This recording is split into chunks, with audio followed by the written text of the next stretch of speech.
have a seat, please. In the event.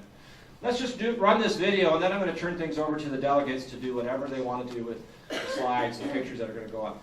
Before I do, I guess I should point out the bulletin board has lots of photographs posted, and there's the banner, the bishop's banner on the wall. You can't see it from here, but Jan is looking at it.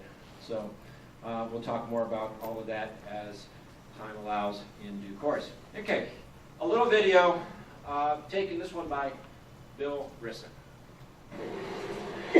I am an American. I am a responsible citizen. And they say this every morning. Okay, I think we clipped off just the very beginning. I just want to say, what he says at the beginning is this is what he does with his children every week. Or every day, I think he says, with his children. They're homeschooled, so this is what they do at the start of their day. Okay. I am an American. I am a responsible citizen. I have rights. I will fight against injustice and defend liberty for all. All right? Now, here are the hand gestures. You're going to learn this too, right? Okay. I am an American. I am American. I am a responsible citizen. I am a responsible citizen. I have rights. I have rights. I will fight against injustice and defend liberty for all. All right, you got it? All right, one more time. Here we go.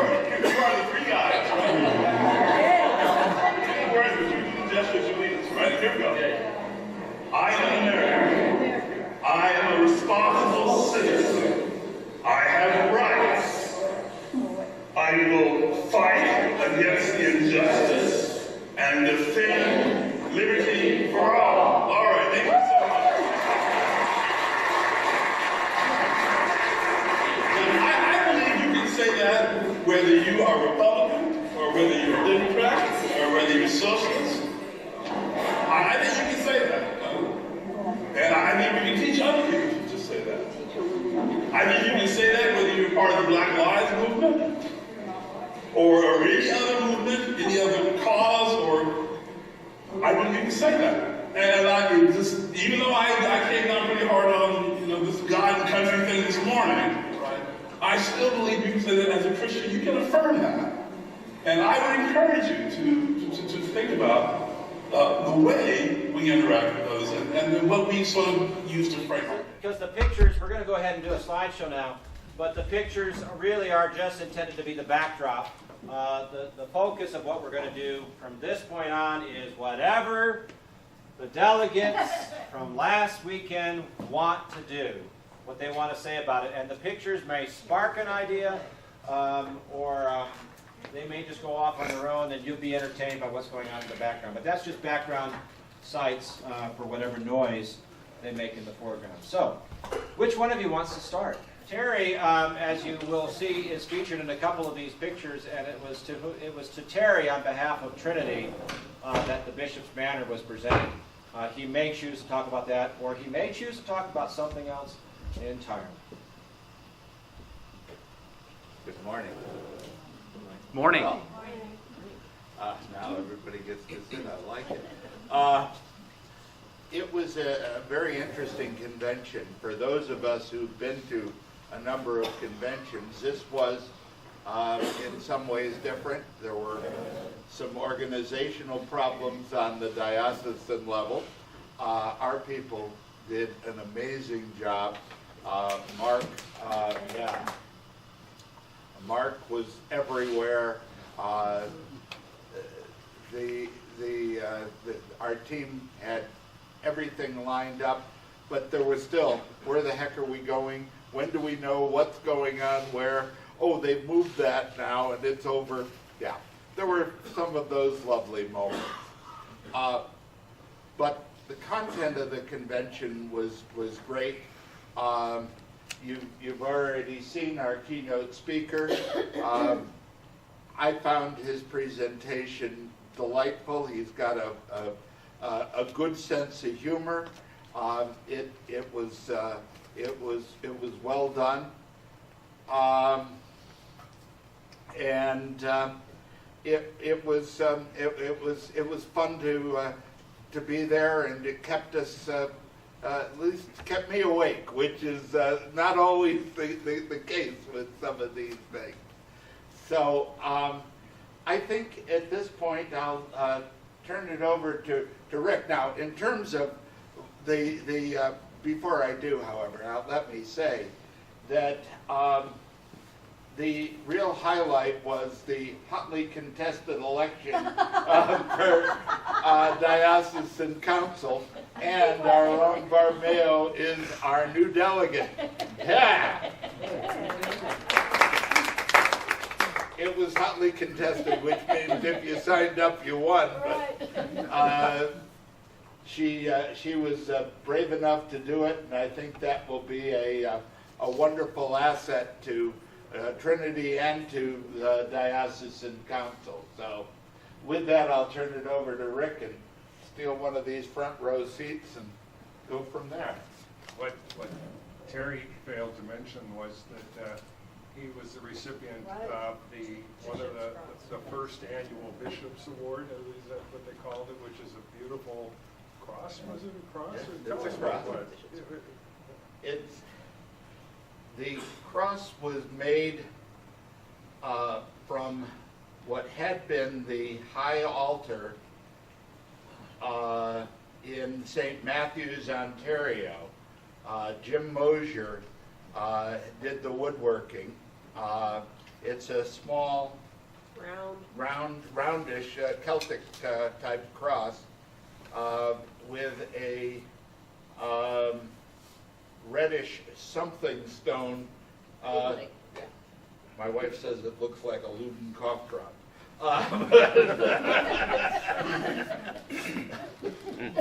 But it's an absolutely beautiful thing, and yeah. Well, I have to say I was proud to call this man my friend, because getting that award and representing Cove Copy and that banner, I believe, is a result of the work of Code Copy. So it was wonderful for you. Yeah. And, There are an awful lot of wonderful people who are working with Cove Copy that made that possible. Celine and Marie and Chuck, and there are so many who have stepped up, and of course Jim sitting there with the video. Wow. We are very, very blessed to have a great team working on that project, and yeah.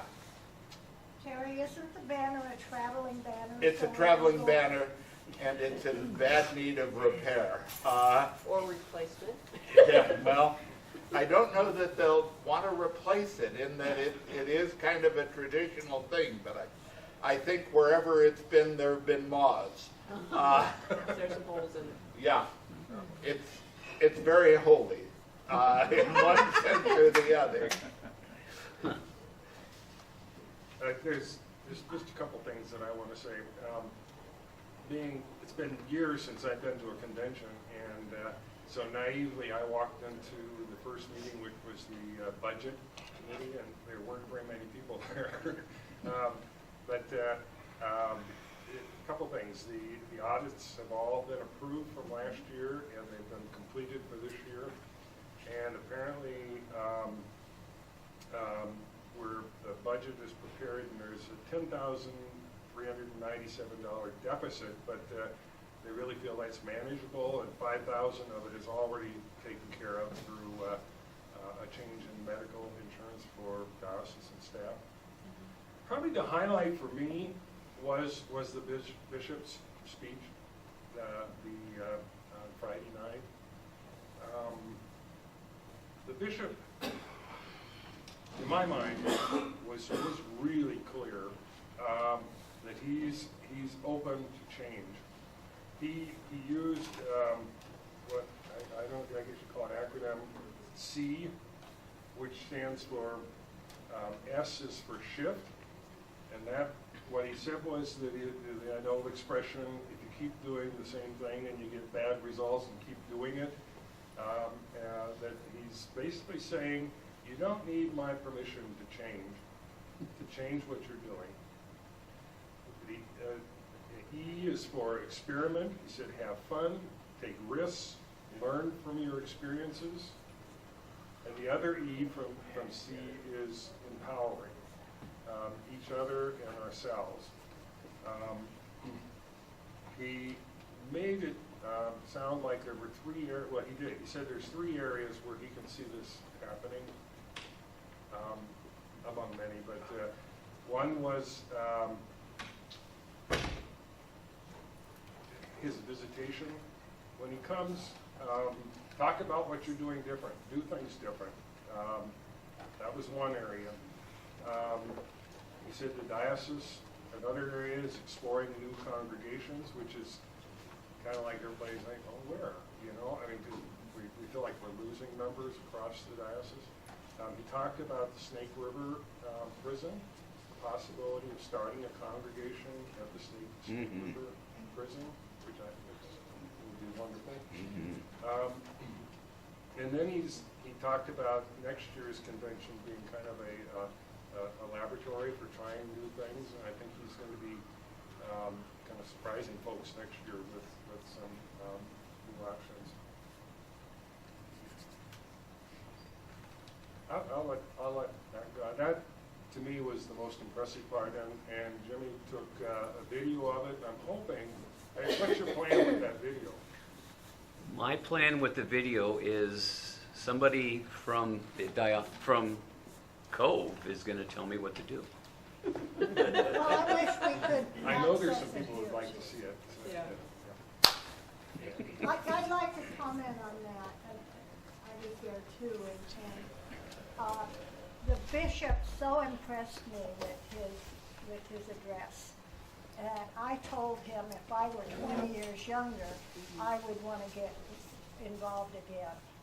And I really felt that was the call to all of us. And you know, anybody could have gone and listened to that. You don't have to actually register and be part of the whole convention. And it was right here, very convenient. Anybody could have gone and listened to that. Anybody can go to the business meetings, and you can't vote, but you can listen, you know, to know what's going on. The budget committee, that Friday night budget committee, anybody could have sat in and asked questions even. I just would encourage people, when you have the opportunity for that kind of thing, maybe you just want to sample one little part, but come and do that. So this was my first convention here. I went to a convention in the Diocese of Olympia close to 20 years ago, which was a much bigger event. In this convention, I got a chance to actually talk with more delegates from other churches. Starting Friday night, we had our dinner in Family Kitchen. Got to talk with somebody there from, I think it was Hood River. And just had a chance to get to know people a little better. Tagging on to what Peggy talked about, getting involved, one thing we're looking at as a change and a way of doing things differently is we're looking at what has been called the Iona Initiative and is now going to be the Iona Collaborative. And the idea is, well, it gets down to the $68,000 question. That's the average cost of somebody going to seminary for 3 years. Most people could either end up with a lot of debt, or if you were in your 30s, 40s, 50s and would like to make a change in your life, most people cannot put their family on hold for 3 years to do that. And we don't have a formal school here.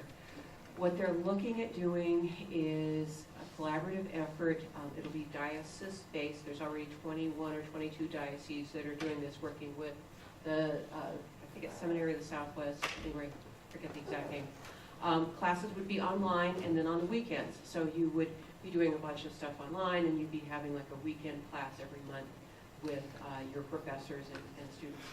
So the cost to participants would be minimal, and people could make a change in their life. Maybe they want to go into a paid ministry or deaconate or some other lay ministry that's not paid and otherwise would not be able to do that training. So that was an interesting thing.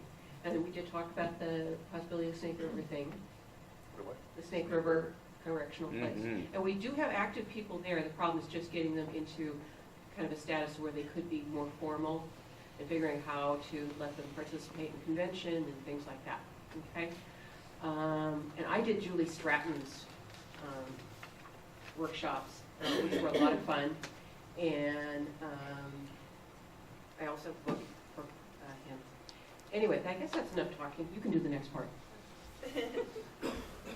I also thought this was a very successful convention and one that people enjoyed being part of and felt welcome. The tables here in Brooks Hall have lots of information about Code Copy, Ascension School, various projects. Social justice was obviously something that was in the backdrop, and I think the spiritual call to welcome the stranger is particularly important at this point in time. I went to both of Dr. Sutherland's workshops. The first was on welcoming the stranger and looking at various types of boundaries that we have. I think it's easy to think of physical boundaries, but he also spoke to spiritual boundaries, as well as emotional boundaries and intellectual boundaries, which, kind of puts it in a construct I haven't often thought through. And how we can look to join others in and kind of look deep as to when it's appropriate to question perhaps your intellectual boundaries and how to seek to find common ground and that awareness, and that the stranger is everywhere. It's not just perhaps the foreign national or the person of a different ethnicity, but it may be the 16-year-old pregnant girl at the grocery store or the 45-year-old alcoholic father, and kind of recognizing need in our midst is important.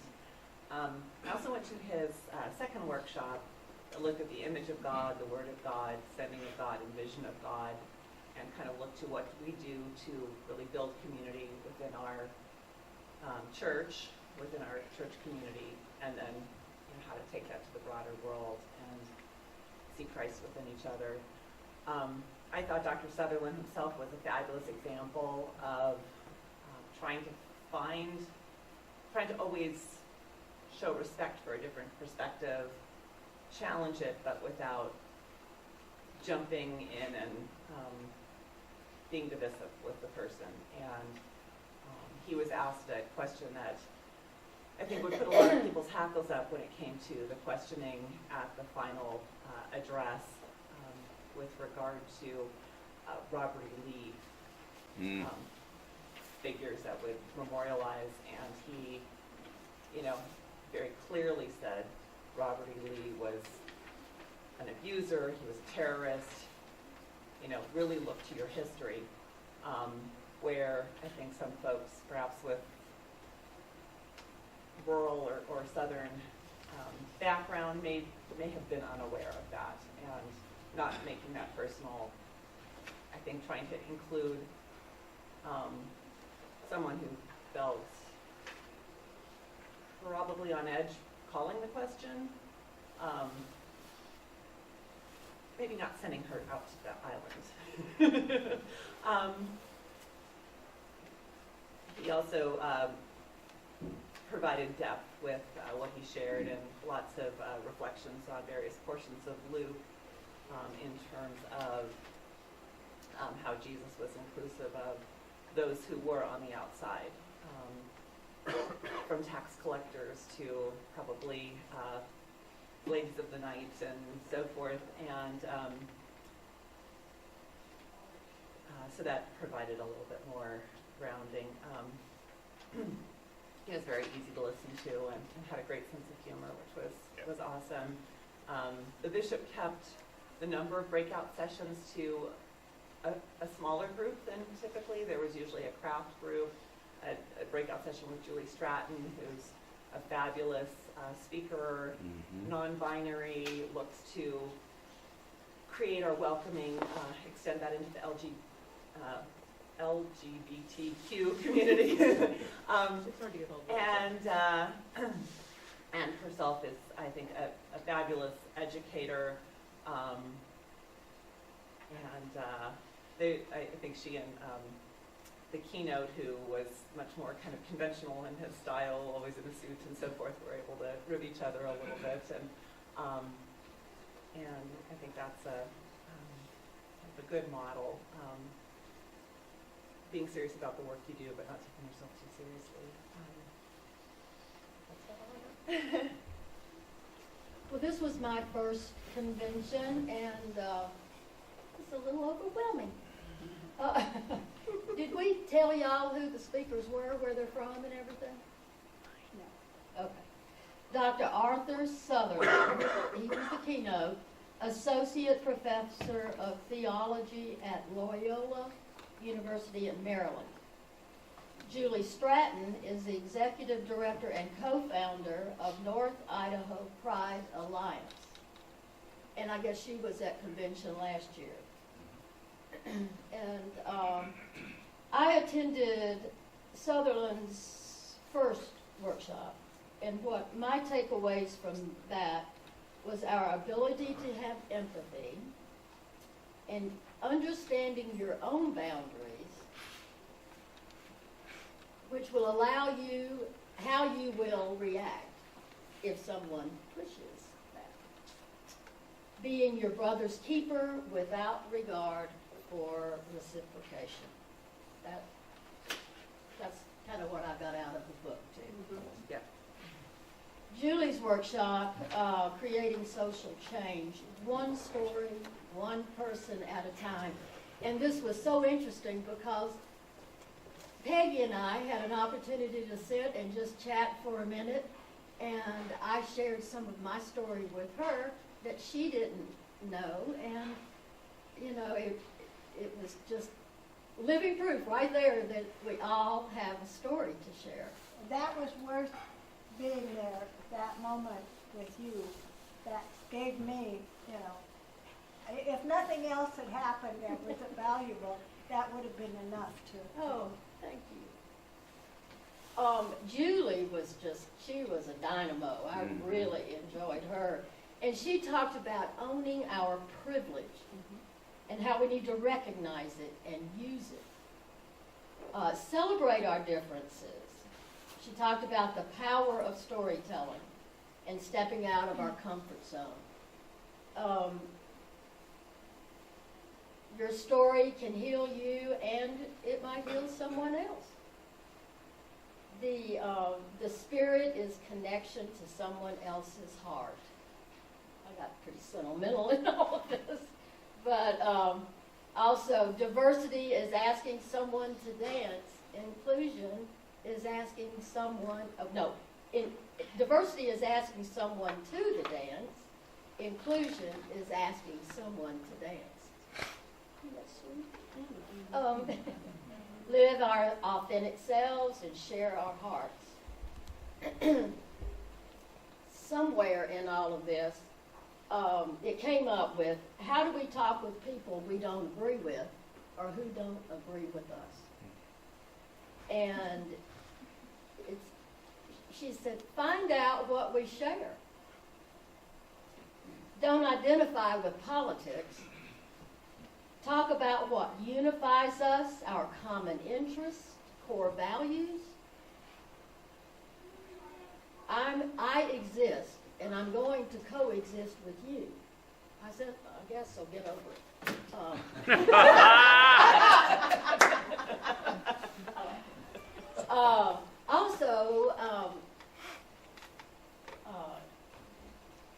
Bishop Patrick said there will be a new look to convention next year in Hood River.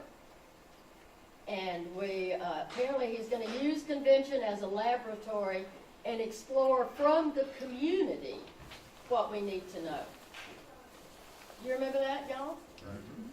I don't remember what else he said about it, but it should be interesting. Vision without action is a daydream.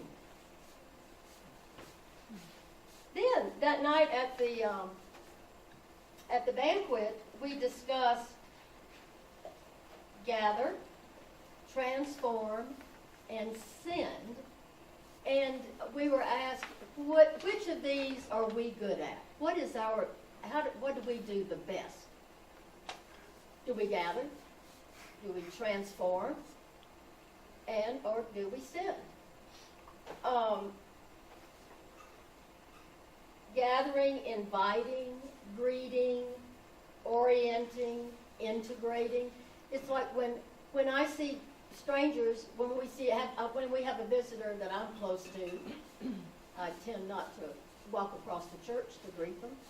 But if they're close to me, I don't. I'm terrible about not telling them about coffee hour. I'm, telling them where the restrooms are.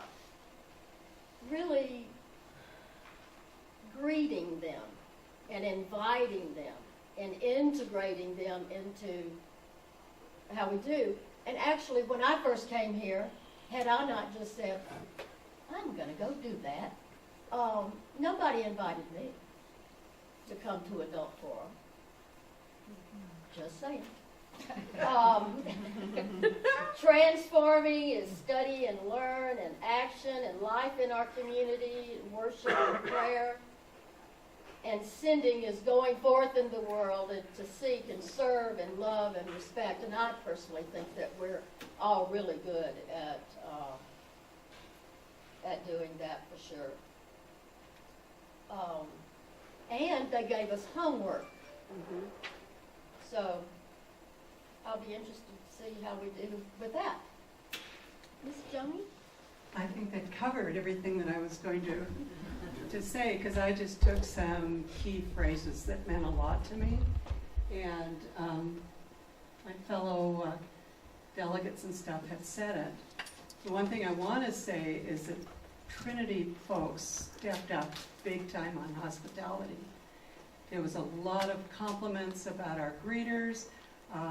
The other surrounding parishes contributed to the coffee hour. I think Karen wants to probably say a little bit about that. But we have to pat ourselves on the back because people were out there directing.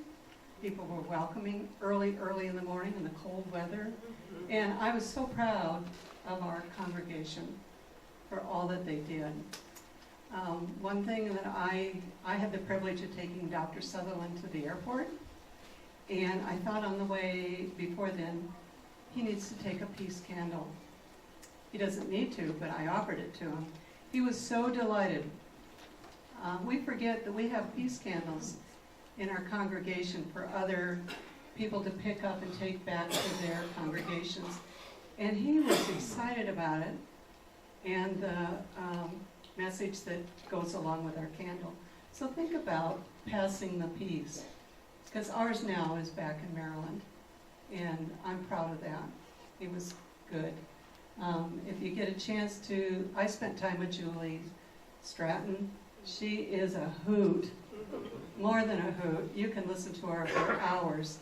If you get an opportunity to see a video on her or attend one of her sessions, she just energizes you completely. And I want to reiterate what you said about diversity. Diversity is asking to the dance, but inclusion is asking you to dance with you. So that was big words for me. Other than that, it was a great convention, I thought.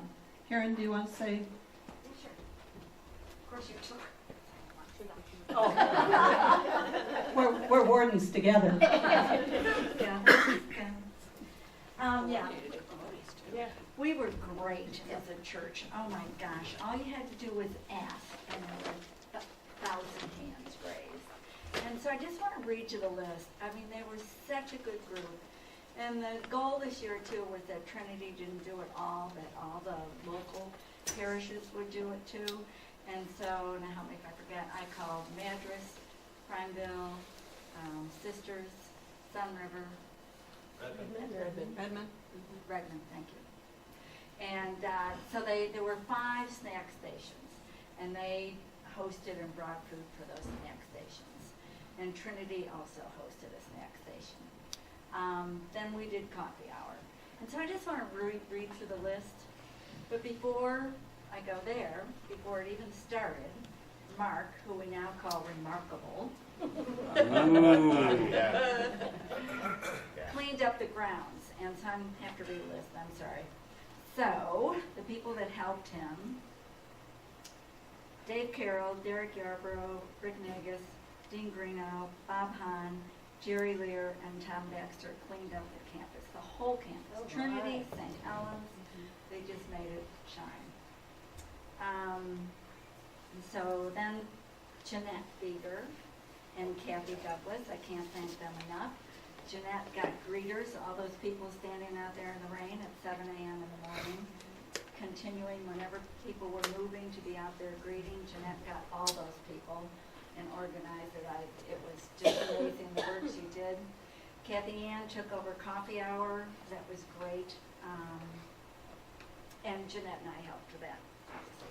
So then I called our congregation and said, can you bring food? I mean, there were 130-some people coming, and we had our congregation to feed also, however many came to coffee hour. So I let my fingers do the walking. I'm going to read this off. Bill Brisson was on our convention committee for the diocese. He was wonderful, always. All these people are wonderful. Jim Allen, there, constantly, all day long, every day. Kay Cup, Barb Morris, Kathy Ann Douglas, Ricky Strong, Loretta Slipicus. I don't really know how. I always call her Loretta. I've never used her last name. I don't know why. Pete Levering, Arlene Ullman, Judy Inglis, Connie McCracken, Bill Silliman, Peggy Ziegler, Joan Waldron, Jan Fisher, Jim Beeger, who was getting our coffee at 6:30 in the morning every day, Kay Berry, Sylvie DeKalb, Mary Fellows, look at this list, Gay Lawson, Kimberly English, Linda Greenow, Faye Sharp, and Judy Warren. Also, Judy Bone and Dwight Blackwelder. And I also have to thank Jan, who is always our rock. And, I just can't rave about everyone in this church. It was just wonderful. And as Joan said, and someone else said too, that, we made it a hospitality weekend. So it was great. About the big guy. Oh, Jed, I forgot about him. He's He's a little. good too. Oh, that's right. And I'm going to have this too. Who's actually Thank you, Jed. Fine. I found it odd a couple of times throughout the weekend. Pat Bell said it publicly in front of people, and individuals came up to me during coffee hour and told me what a great job I did. And I didn't do a great job. You all did a great job. So it was entirely fine to overlook me, Karen, because I didn't deserve it. I wasn't the one out there at 6:30 getting coffee. I wasn't the one standing out in the rain directing traffic. But you were the one that had a bad cold, and you came and worked. Yeah. And you told everybody where the bathrooms were. Yeah. You were key. You did a good job making the announcements and everything, I chair, among other things, I chair the resolutions committee for the diocese, which in this case is a resolutions committee of 2, which is a resolutions committee of 1 active person, which is me. And that means I get to stand up a couple of times during convention and just go on and on about things like, greetings to our brothers and sisters in the Diocese of Oregon, the Diocese of Spokane, the Diocese of Idaho, and thank you to the committee, thank you to the hospitality shown by Trinity, or that's the kind of stuff I got to do. And then I did get to, and I noticed nobody else jumped up with me. I did get to be devil's advocate on Sunday morning. What were you looking at? I was looking at the delegates to see if they remembered what I'm talking about. On Sunday morning, it wasn't a resolution, and this was different. This was a conversation that was had in our midst. Pat Bell had earlier spoken with clergy at the Collegium in the spring, and then with diocesan council, and was thinking about bringing it forward as a resolution. He did ask vestries to talk about it amongst ourselves, and our vestry did talk about it and provide some feedback. He says, I think he heard back from 4 congregations that did so.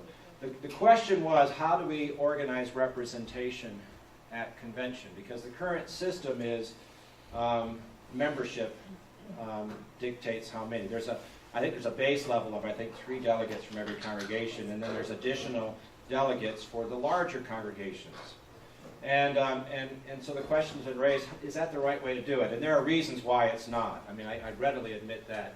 And membership numbers in our books are hard to quantify. They're hard to be consistent on. Some people go in and purge the records and just cut it right down to the people who really do come, instead of all the people who call themselves members of that church forever. That's just but one way in which it's not a solid number like you might think. So there's reasons for questioning that. But the question then is, okay, if you don't do it that way, how do you do representation at convention? On what basis do you decide how many people should go? And one of the alternatives that's been suggested is that we should do it like we do at the general convention. Everybody gets the same number, which is, of course, sort of the Senate side of things in our representation versus the House of Representatives side. Most folks seem to think, well, that's just really fine. We should do it that way. That's just a fair way of doing things. That just means the small congregations aren't penalized for being small, and everybody gets the same voice, and we're all kind of equal here and all the rest. And that may be where it goes. I actually kind of think that's where it's going to go, because I understand why that appeals. But I got to stand up and play devil's advocate and say, yeah, but in a sense, that means that the members of the larger churches actually have their voice lessened. And that means the number of people, the number of Episcopalians in Eastern Oregon don't actually decide what our voice is. And the comparison was the Electoral College. Somebody raised that, I think, suggesting that the Electoral College somehow supported equalizing things. And I didn't quite follow the logic, but it seemed to me pretty clearly that the Electoral College actually is a fair point, in that if you vote in New York, you ought to have more votes counted in D.C. when the votes are actually tabulated to decide who the president's going to be, than say somebody in Wyoming. If somebody in Wyoming gets the same number of Electoral College votes as the state of New York does, boy, the system has just written off New York in a bizarre way. So I don't know where this is going. I got to tell you, I think politically it's probably going to, we all have the same vote, and it probably doesn't matter that much anyhow.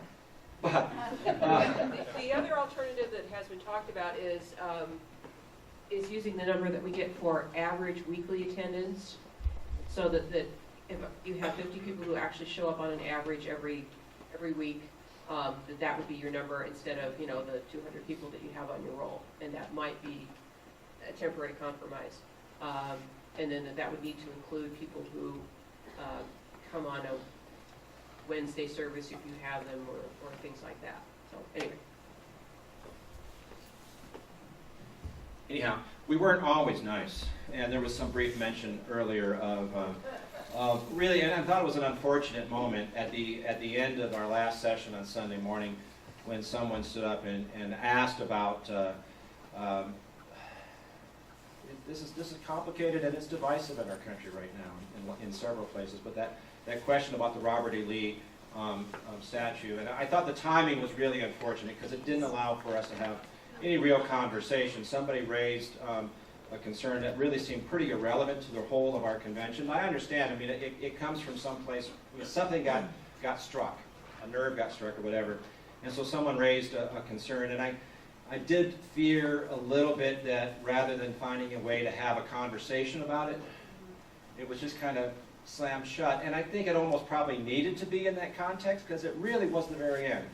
We would actually have run overtime at that point, and we needed to sort of say, we're done here, and this was a really big something that deserved more time than it got. That was, to my mind, a little unfortunate. I don't know that there's anything you can do about it, because things sometimes happen like that. Peggy. I think the important thing for us to recognize was that she felt other. She felt that everybody else there was shutting her out because her political feelings were different than, and that's the thing I think that. Who's she? Well, the person who stood She up was, with the question. yeah, she wasn't somebody here, she was somebody who was Yeah. participating in the convention Yeah, from somewhere else. but that's something for us to recognize, is that we aren't all on the same page with everything. The other side of that is, as we said before about welcoming, we don't all have to be on the same page on everything.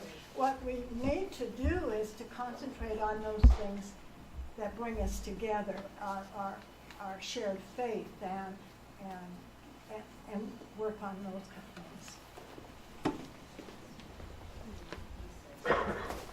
things.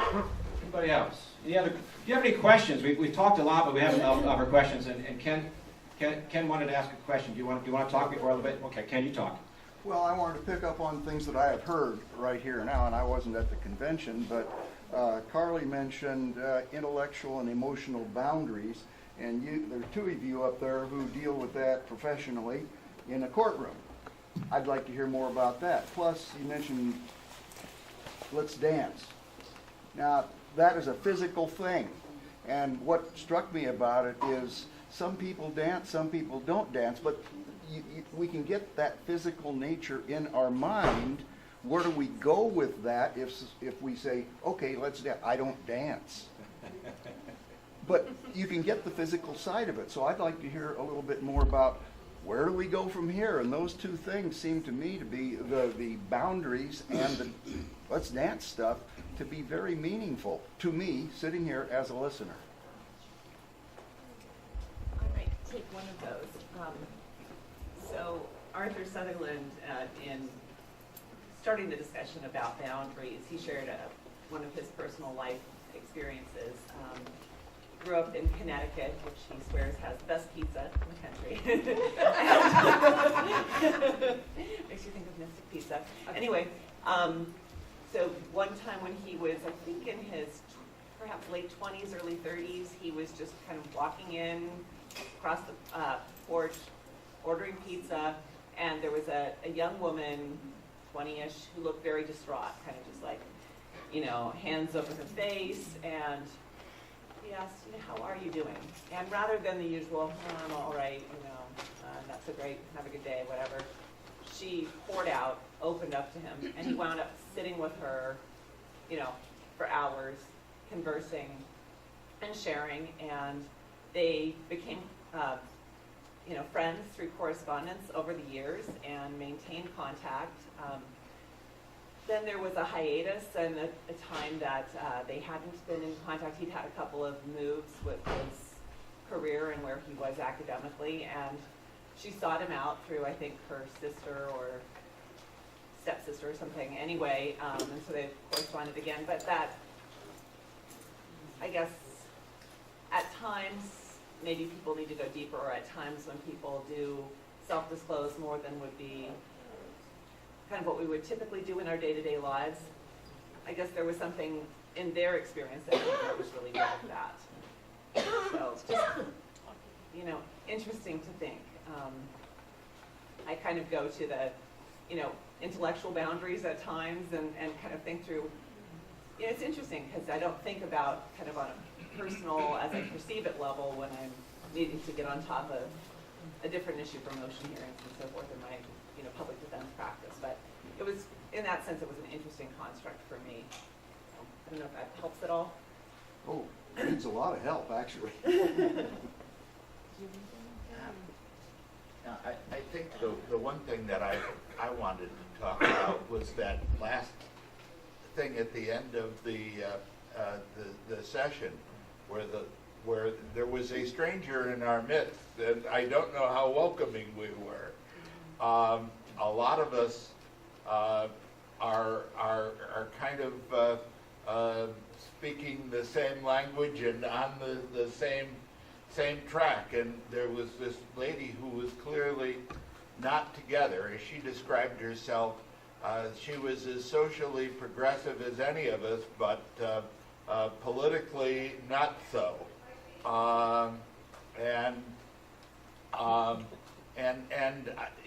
There was a feeling that she was uncomfortable, and I don't know that we handled. We handled that as gently and trying to find common ground. There wasn't a lot of time, as Father Jed has pointed out, but that was one of those where you know, I wasn't as convinced that we did all that we could have to make that better, and Dr. Sutherland was quite clear about his views about Robert E. Lee. Shut her right down. Yeah, and you know, I don't know how welcoming that felt to that lady. So, you know, those are my thoughts on that. Rick, do you have anything? Okay. We really are out of time, so I want to thank again our delegates, our delegation from Trinity, and I thank you in particular for this extra time here this morning. I think, Barbara, you said we have homework? Yes. Oh, yes, dang. Okay, we got homework, folks, so Barbara's going to hold us accountable to that.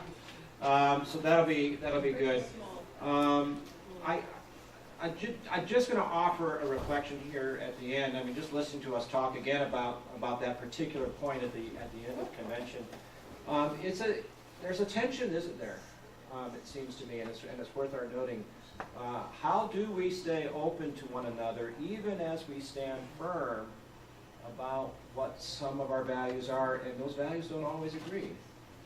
And I don't want to quickly dismiss that to say, on one hand, he was right, or we were bad, or I just want to leave it out there as a more complicated moment. That was a very complicated moment, it seemed to me, in the midst of convention, and I think it does raise issues of our hospitality towards someone who was made to feel other.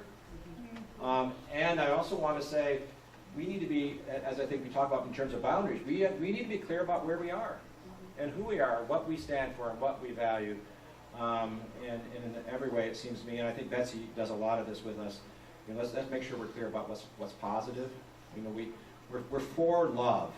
You know, for starters, let's just start with something basic. We're for love, and we're for respect of every human being, and we're for those kinds of things. And be a little bit careful not to let that turn into sort of the daggers about what we're digging in on. And so that's difficult, and I appreciate that. That's not an easy moment, and it's not easily dismissed as either we did badly or she was wrong or any of those kinds of other things. It's more complicated than that. Oh, Jan, you're going to get the last word, huh? I thought we were done. Women always get the last word, you know I'm that. not going to go there. Okay. Two things. Dr. Sutherland made a point of, there's a difference between, I think it was Dr. Sutherland or maybe it was, there's a difference between intent and impact, and often our intent is good, and sometimes the impact can be negative, and I think that's a little bit of what happened. Also, when that lady spoke, it was after several people who were from the Burns area had talked about the impact of having the occupiers in their community, and emotions came up, and it was very raw, and so I think people were a little overprotective. The last final thing is we did get handouts on the speakers that are going to be at Ascension School this fall, and next year's convention. If any of you are thinking about volunteering, might be some people you want to see. Okay, I'm done. Okay. Barb wanted to say something.